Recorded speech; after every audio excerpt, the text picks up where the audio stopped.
நான் ஏற்கனவே தமிழக பாரதிய ஜனதா கட்சியினுடைய சார்பாக எல்லாரும் ஒன்று சேரணும் அப்படின்னு நான் ஏற்கனவே பேசியிருக்கேன். தேவைப்பட்டால் நேற்று முன்தினம் மதுரையில் நான் பேட்டி கொடுக்கும்போது நான் சொல்லியிருக்கேன், தேவைப்பட்டால் அவங்கள அழைத்தால் நானே போய் பேசுவதற்கு தயாராக இருக்கிறேன் என்றால் நான் பலமுறை நான் சொல்லிட்டேன். அவ்வளோதான்.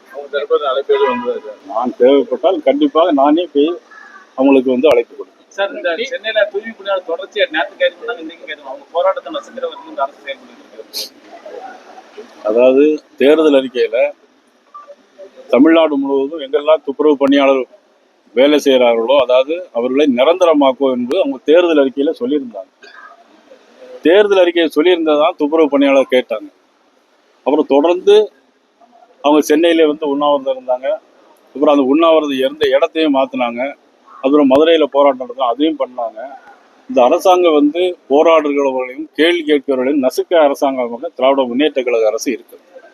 உதாரணத்துக்கு எங்களுடைய சிறுபான்மை அணியினுடைய வேலூர் இப்ராஹிம் அவர் வந்து ஒரு மருத்துவமனையில் போய் கிட்னி டிரான்ஸ்லேஷன் பண்ணுறதுக்கு என்ன முறை வழிமுறைன்னு கேட்டு தான் போயிருக்கார். வேற எந்த விதமான அவர் முறையில் போராடலை, தனியாக தான் போயிருக்கார். கிட்னி டிரான்ஸ்பிளான்ட் பண்ணுறதுக்கு என்ன முறை இருக்குது அப்படின்னு கேட்ட உடனடியாக அவர் பல்வேறு வழக்குகளை பதிவு செஞ்சு அவர் அங்கிருந்து நேற்று சிறையில் அடைச்சு இன்னைக்கு கடலூர் சிறையை கொண்டு போறாங்க. இப்படிப்பட்ட ஆட்சி தான் இன்னைக்கு நடக்குது. ஆச்சி ராயல் குலோப் ஜாமுன் பேக்ஸ் 1 வாங்கினால் 1 இலவசம்.